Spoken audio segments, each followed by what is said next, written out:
बजाज शुरू से ही हमारे लिए बेहतरीन पल्सर्स लेकर आते रहे। स्कूल कॉलेज मेरे टाइम से 5 से 7 साल पहले अभी जब मैंने 220 परचेज़ की थी तो बहुत बढ़िया एक बाइक थी। लेकिन आज उनके सक्सेसर के बारे में बात करेंगे बिकॉज पल्सर की जो लेजेंडरी फ़ैन फॉलोइंग है वो कंटिन्यू होने वाली है और इसके साथ कंटिन्यू होती रहेगी भी। Today we are talking about the F250 and the N250, वो भी डिटेल में। एंड साथ के साथ चैनल को सब्सक्राइब कर ले बिकॉज इस तरह के अमेजिंग वीडियोज़ मैं आपके लिए अपलोड करता ही रहता हूँ।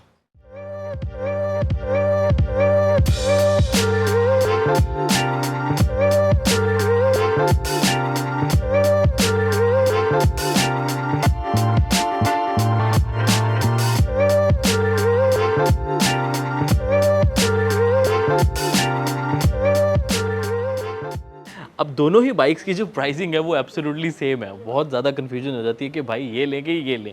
अब F250 की अपनी खासियत है, N250 की अपनी खासियत है। दोनों में एक बहुत ही सॉलिड 249 सीसी के इंजन्स ऑफर किए जाते हैं कंपनी की तरफ से। 24.5 PS power, 21.5 newton metres of torque जो है दोनों ही बाइक्स में मिल जाते हैं। बट जो इन दोनों के लुक्स है ना उसमें काफ़ी ज़्यादा आपको डिफरेंस देखने को नज़र आएगा। अब सबसे पहले आ जाते हैं इसके लाइट सेटअप की तरफ। अब पहले F250, अब यहाँ पर आप बहुत अच्छे तरीके से देख सकते हो कि आपको रिवर्स बूमरैंग स्टाइल में मिल जाएंगे। LED DRLs, प्रोजेक्टर आपको हेडलैम्प ऑफर किया जाता है। Again these are LEDs and साथ में आपको अब F250 में जो अच्छी चीज़ लगती है वो है ये जो पूरी विंडशील्ड आपको दी गई है वो कम्प्लीटली ब्लैकड आउट है और ये एटलीस्ट अवेलेबल है। आप देख सकते हैं कि ये स्मोकी इफेक्ट के साथ आती है, इट्स नॉट ट्रांसपेरेंट, तो ये ज़्यादा स्पोर्टी आपकी पूरी बाइक के एक्सपीरियंस को बना देती है। अब ऑफकोर्स F250 में बहुत बड़ा मेजर डिफरेंस ये है कि क्योंकि ये जो सेमी फेयरिंग मिलती है साइड पे दोनों तरफ में, उसकी वजह से इसको और ज़्यादा स्पोर्टीनेस तो आ जाती है। और ये आप देख सकते हैं कि अगर मैं हैंडल मूव करूँगा तो ये जो लाइट है हमारी या फ्रंट पूरा का पूरा पैनल है उसमें किस तरह का कोई चेंज नहीं आता है, वो सीधा ही रहेगा बिकॉज वो बॉडी से अटैच्ड है, नॉट विद द टायर। अब यही मेजर डिफरेंस आ जाता है इसके साथ, यानी कि N250 के साथ। इसकी जो ओवरऑल फ्रंट पूरी बॉडी है, जो आपको DRLs, प्रोजेक्टर हेडलैम्प्स, और DRLs का डिज़ाइन भी डिफरेंट है F250 के कंपैरेटिवली, तो ये भी डेफिनेटली बहुत अच्छे लगते हैं। लेकिन आप देख सकते हैं कि ये अगर मैं हैंडल इसकी मूव करूँगा तो ये पूरी बॉडी मूव होती है और जो लाइट है उसका थ्रो भी फिर उस तरफ हो जाता है। अब इसका रियल लाइफ सिनेरियोज़ में क्या फ़र्क पड़ता है, let me tell you one thing. जब हम इन दोनों बाइक्स को रात को चलाते हैं, ऑफकोर्स जो लाइट का थ्रो, अगर आप टर्न ले रहे हो तो इसके साथ लाइट का थ्रो भी उसी तरफ हो जाएगा जिस तरफ आपने टर्न लिया। बट एट दिस केस वो थोड़ा देर बाद होगा बिकॉज जब बाइक उधर मूव करेगी तब सिर्फ हैंडल मूव करने पे लाइट लेफ़्ट या राइट साइड पे नहीं जा रही है। सिर्फ ये एक लाइट का मेजर फ़र्क आ जाता है, जिस वजह से मुझे लगता है कि सिटीज़ में अगर आपकी जहाँ पर लाइट की कमी है, रात को आपको ट्रैवलिंग आपकी होती है, तो N250 एक बेटर ऑप्शन साबित होती है। बट उसके अलावा अगर आप एक बाइक एंथुजियास्ट हैं, आपको वैसे बाइक चलानी है, दिखने में एक अच्छी बाइक चाहिए और उसके साथ साथ आपको इस फीचर्स चाहिए जैसे कि ये विंडशील्ड, प्रॉपर LED DRLs और एक सेमी फेयरिंग भी, तो डेफिनेटली F250 एक बेटर प्रोडक्ट साबित होगा। अब जो इसके रियर व्यू मिरर है दोनों बाइक्स में, वहाँ पर भी डिफरेंट आएगा बिकॉज इसकी जो रियर व्यू मिरर की प्लेसिंग है वो हैंडल बार के ऊपर की गई है, जो एक सिंगल हैंडल बार है, दोनों को अटैच उस तरीके से होगा। But if we go towards the F250, इस तरफ आप देखेंगे तो बॉडी के ऊपर यानी कि फ्रंट लाइट वगैरह और जो पूरी केसिंग दी है उसके ऊपर इसके मिलेंगे आपको रियर व्यू मिरर्स। अब क्या है कि ये ड्राइवर से थोड़े से और दूर हो गए, ये कंपैरेटिवली राइडर के पास हैं, तो उसकी विजिबिलिटी का फ़र्क कैसे आता है जब मैं इस बाइक को चला रहा हूँ। अब मैंने इस बाइक को इस तरीके से चलाना है, अब जो मेरी विजिबिलिटी अभी रोड की तरफ इस तरीके से, अब मिरर है मेरे पास तो मेरे को इतना मूव करना पड़ा, सर्टन डिग्रीज जो आप देख पा रहे हैं इतना मूव किया, या मेरे को आइज़ इतनी दिखनी पड़ी तब मुझे रियर का दिखा। अब आप देख सकते हैं कि ये इतना डिफरेंस आ जाता है बिकॉज ये थोड़े क्लोज हैं। Now let's talk about the F250। अब क्योंकि इसके मिरर थोड़े से दूर हैं राइडर से कंपैरेटिवली, तो मुझे ज़्यादा मूव नहीं करना पड़ा। मेरी जो आइज़ है जो पहले यहाँ तक जा रही थी अब यहीं तक जा रही हैं अगर मुझे पीछे देखना है तो। अब इसके फ़ायदा भी है नुकसान भी है। फ़ायदा ये है कि मेरे को ज़्यादा आई मूवमेंट नहीं करनी पड़ी, डिस्टेंस कम ट्रैवल हुआ। लेकिन नुकसान ऑफ कोर्स ये है कि ऑब्जेक्ट उतने ही छोटे नज़र आएंगे, यहाँ पर कंपैरेटिवली ऑब्जेक्ट बड़े नज़र आते हैं बिकॉज मिरर की प्लेसिंग यहाँ पर पास आ जाती है और थोड़ी सी वाइडर आ जाती है। अब एक और मेजर डिफरेंस, हैंडल बार्स।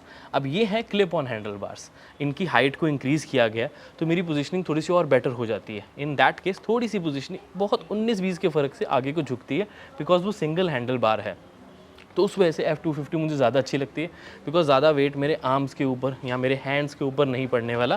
मैं थोड़ा ज़्यादा अप स्ट्रेट बैठने वाला हूँ इसमें as compare to the N250। But बहुत थोड़ा सा फ़र्क है, ना के बराबर का फ़र्क, बट मेरा फ़र्ज़ है आपको ये चीज़ के बारे में डिफरेंस समझाना। So this is the complete front look इसका और इसका यही डिफरेंस क्रिएट होता है।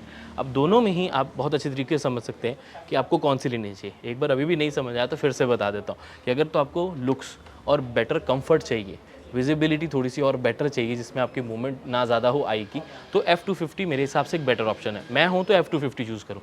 सिर्फ और सिर्फ एक लाइट का जो मुझे फ़र्क लगता है वो ही आपको डिफरेंस नज़र आएगा कि जो लाइट है वो आपके हैंडल बार के साथ मूव होती है।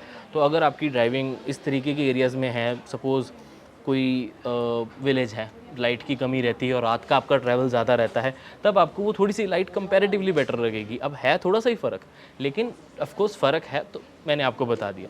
बाकी हैंडलिंग में कोई फ़र्क नहीं लगेगा अगर आपके इसके रेज्ड हैंडल बार्स हैं और इसमें ये पूरी मूवमेंट नहीं होती। मुझे तो कंपैरेटिवली बल्कि ये वाली हैंडल बार ज़्यादा अच्छी लगती है बिकॉज ये कंपैरेटिवली लाइट वेट होती है मुझे, क्योंकि पूरी लाइट का जो वेट है उसे कैरी अपने साथ नहीं करना पड़ता, तो ये थोड़ा हल्का महसूस कराती हैं, तो वो थोड़ा सा ईजी हो जाता है। बट इतना हल्का भी नहीं है कि आपको हाईवे स्टेबिलिटी वगैरह में इशू है, और ऐसा भी नहीं है कि इसकी बहुत हैवी है, बट हाँ थोड़ा सा डिफरेंस आपको ज़रूर फील होगा।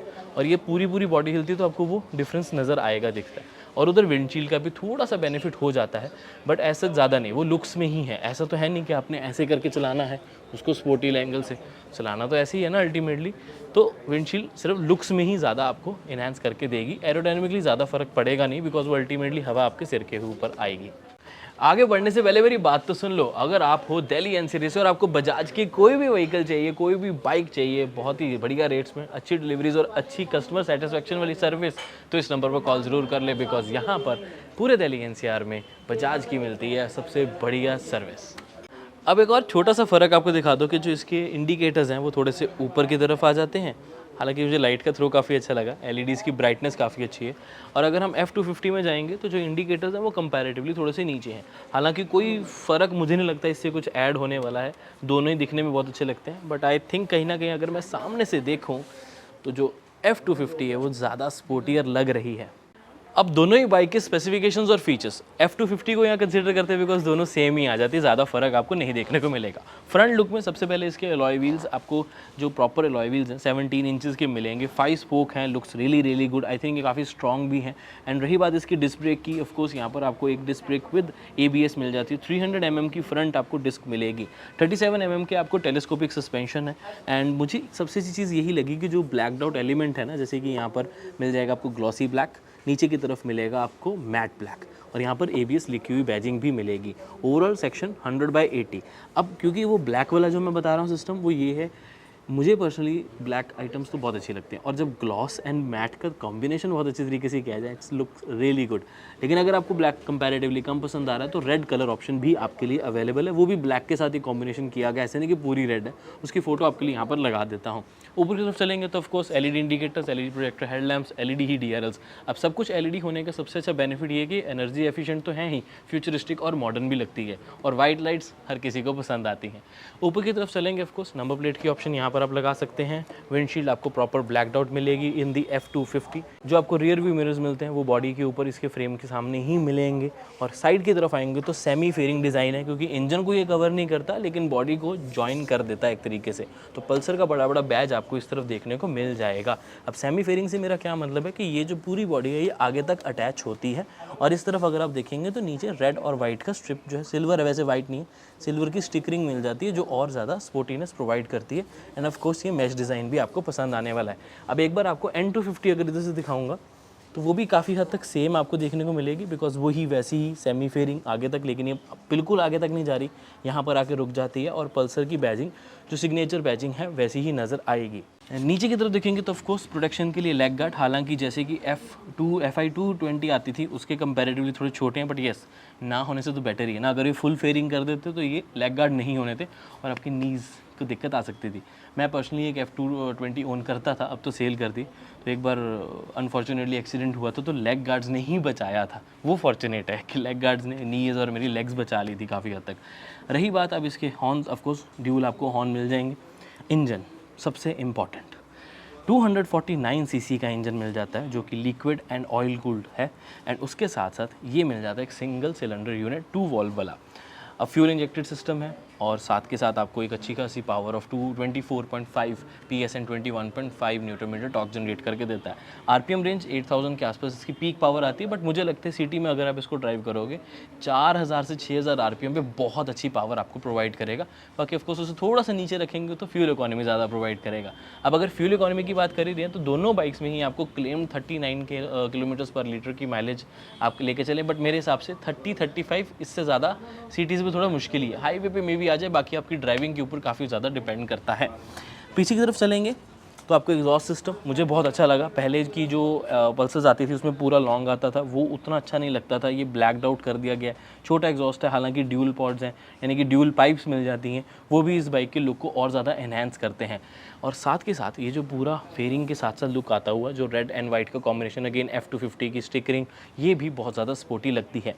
अब रियर सस्पेंशन, ये मेरा फेवरेट पार्ट है इन दोनों बाइक्स का।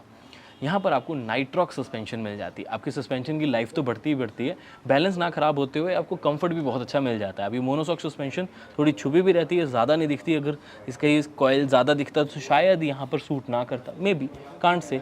और ये आपको एडजस्टेबल भी मिल जाती है, which is a great thing. Rear side में ये सारा आपको प्लास्टिक देखने को मिलेगा, बट बहुत अच्छी क्वालिटी का प्लास्टिक है। ऐसा मैंने कभी कहीं किसी बाइक में नहीं देखा है, टू बी वेरी ऑनेस्ट। अभी रिसेंटली हम काफ़ी बाइक्स कर रहे हैं तो इतनी अच्छी क्वालिटी आपको नहीं मिलने वाली।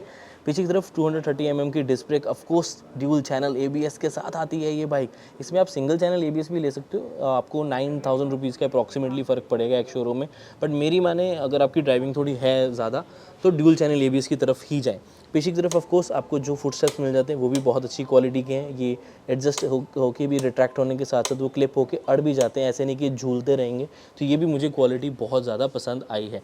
पीछे जो आपको मड गार्ड है वो भी बहुत अच्छी क्वालिटी का पूरा मिल जाता है, एंड डेफिनेटली ये आपको प्रोटेक्ट करके रखेगा मड से। पीछे की तरफ ऑफकोर्स LED ही आपको इसके मिल जाते हैं, indicators. Let me turn them for you. And साथ में जो इसका ट्विन स्ट्राइप्स का डिज़ाइन है, पल्सर में सिग्नेचर शुरू से ही रहा गया है, वो भी मुझे पर्सनली बहुत ज़्यादा पसंद आता है। शुरू से ही आता है, अभी भी आता है, रात में ये अलग ही चमकते हैं। अब बजाज की शुरू से आदत है किसी तरह की कोई कॉस्ट कटिंग नहीं करते, प्रॉपर अच्छी क्वालिटी का प्रोटेक्टर भी प्रोवाइड किया गया है इस तरफ, और ऑफकोर्स हर एक तरफ भी आपको क्वालिटी जो है वो बहुत अच्छी मिलने वाली है। अब ये चीज़ है वो सारी आपको, हाँ, अब जो ये पूरी बाइक है वो चेन ड्रिवन है, एंड चेन की प्रोटेक्शन के लिए भी ऊपर जो प्लास्टिक यूज़ किया गया है that is also very very high quality. अब जैसे कि मैंने आपको बताया कि कॉस्ट कटिंग कहीं भी नहीं है, तो सिंगल स्टैंड तो है ही, यानी कि साइड स्टैंड भी है, और आपको डबल स्टैंड भी ऑफर किया जाता है। अगेन जो इनकी स्प्रिंग है, जो इनकी क्वालिटी है वो बहुत ज़्यादा अच्छी है, तो कभी भी इसमें आपको कभी प्रॉब्लम नहीं आने वाली। लॉन्ग रन तक बहुत अच्छे चलने वाले हैं।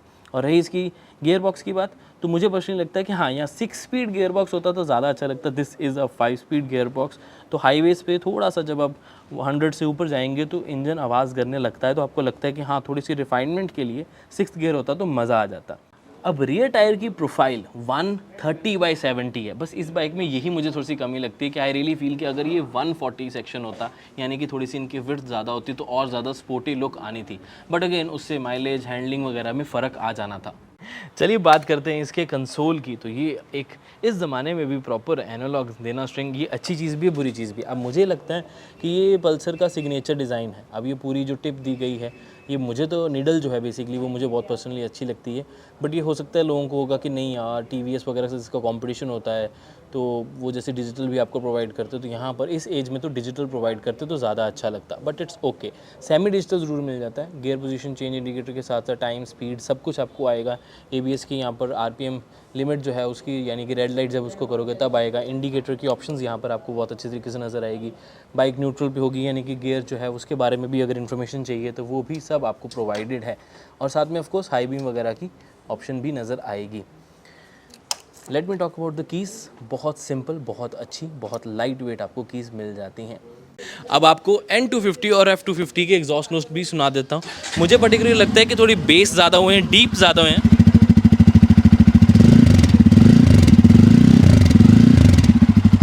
आपको कैसे लगे नीचे कमेंट करके ज़रूर बता दो। अब ओवरऑल बाइक की 2-3 अच्छी चीज़ें और 1-2 बुरी चीज़ें। अच्छी चीज़ ये है कि यूएसबी चार्जिंग पोर्ट की पोजीशनिंग बहुत अच्छी है, यहाँ से वायर लगाना बहुत ज़्यादा इजी हो जाता है और ज़्यादा आपके बीच में फंसने वाली नहीं है। दूसरी अच्छी चीज़ मुझे लगती है इसकी सीट हाइट, 795 की कंप्लीट सीट हाइट है, तो बहुत मतलब 5 फीट 3 इंच 5 फीट 4 इंच वाले लोग भी इसको ईजिली चला पाएंगे। उससे थोड़ा छोटों को प्रॉब्लम आएगी बट चला फिर भी लेंगे। और 795 एक ऐसी हाइट है जो लंबे लोग भी पसंद करते हैं या जिनको हाइट की प्रॉब्लम नहीं है, उनको भी लगता है कि थोड़ा ऊंचा तो बैठे, तो 795 मुझे लगता है कि एक बहुत अप्रोप्रिएट नंबर है। 790 से 805 एक बहुत अच्छी सीट हाइट को मैं खुद पर्सनली कंसिडर करता हूँ। माई हाइट इज़ 5'8", आपको एक आइडिया मिल जाएगा इस हाइट से कि हाँ भाई आपके ऊपर ये बाइक कैसी लग सकती है। एंड अब चीज़ थोड़ी सी एक 2-3 चीज़ें जो मुझे लगता है कि पल्सर 250 F250 हो N250 हो उसमें इम्प्रूवमेंट्स होनी चाहिए थी, उसके 2-3 हैं। जैसे कि मुझे लगता है कि एडजस्टेबल अगर इसका क्लच सिस्टम होता तो मुझे ज़्यादा अच्छा लगता, ब्रेक भी एडजस्टेबल होती, यहीं से आप नॉब घुमा के कर पाते तो मुझे ज़्यादा अच्छा लगता। जैसे आपने रिसेंटली अभी हमारी TVS रॉनिन की वीडियो देखी होगी, उसमें एडजस्टेबल मिल जाती दोनों चीज़ें, तो वो एडेड एडवांटेज मिलता है। सिटीज़ में आप उसको थोड़ा लाइट कर सकते हो, हाईवेज पे थोड़ा सा हार्ड कर सकते हो, फटाफट हो जाता है, उसमें ज़्यादा टाइम नहीं लगता। सेकंड, अब जो USB पोर्ट तो दे दिया, पर मुझे लगता है कि कहीं ना कहीं ब्लूटूथ कनेक्टिविटी भी थोड़ी सी यहाँ मिल जाती। ठीक है, टर्न बाय टर्न नेविगेशन मत दो, लेकिन एक कॉल आने की नोटिफिकेशन, मैसेज आने की नोटिफिकेशन भी यहाँ पर होती तो काफ़ी ज़्यादा हेल्पफुल वो हो जाता। अब ये है कि आपको यहाँ फ़ोन लगाना ही पड़ेगा, नेविगेशन के तो लगाते ही हो, बट ब्लूटूथ वाले के लिए ऑप्शन के लिए भी लगाना पड़ेगा। नेविगेशन नहीं चाहिए, ब्लूटूथ कॉल तो कहीं ना कहीं मुझे लगता है कि आजकल के टाइम में ज़रूरी है और वो बजाज को यहाँ देना चाहिए था। अब बजाज टेक्नोलॉजी वाइज यानी कि परफॉर्मेंस, इंजन, बाइक की टेक्नोलॉजी में तो बहुत R&D करता है, लेकिन बजाज शुरू से ही एक कनेक्टिविटी फीचर्स में यहाँ टेक्नोलॉजी वाइज जो एडवांसमेंट्स आ रही हैं जैसे कि डिजिटल डिस्प्ले, ब्लूटूथ कनेक्टिविटी, वहाँ थोड़ा सा पीछे रह जाता है। This is what I personally feel. Tyre width मैंने आपको बताया, वो मुझे लगता है 140 सेक्शन होता तो बहुत ज़्यादा अच्छा लगता, but 130 is perfectly fine. Mileage अच्छी मिल जाती है और स्टेबिलिटी, कंट्रोल सब कुछ आपको बढ़िया मिल जाएगा। अब मेरा मानना ये है कि पल्सर 250 सीरीज़ या इवन N160 सीरीज़ के साथ जो पल्सर की लेजेंडरी फ़ैन फॉलोइंग है वो डेफिनेटली कंटिन्यूड रहेगी। आपको क्या लगता है नीचे कमेंट करके ज़रूर बता दें, और याद है ना, कॉल कर लो अगर आप दिल्ली एनसीआर एरिया से हो तो। मैं मिलता हूँ आपसे अगली वीडियो में। Until then, drive safe, ride safe, take care and bye bye.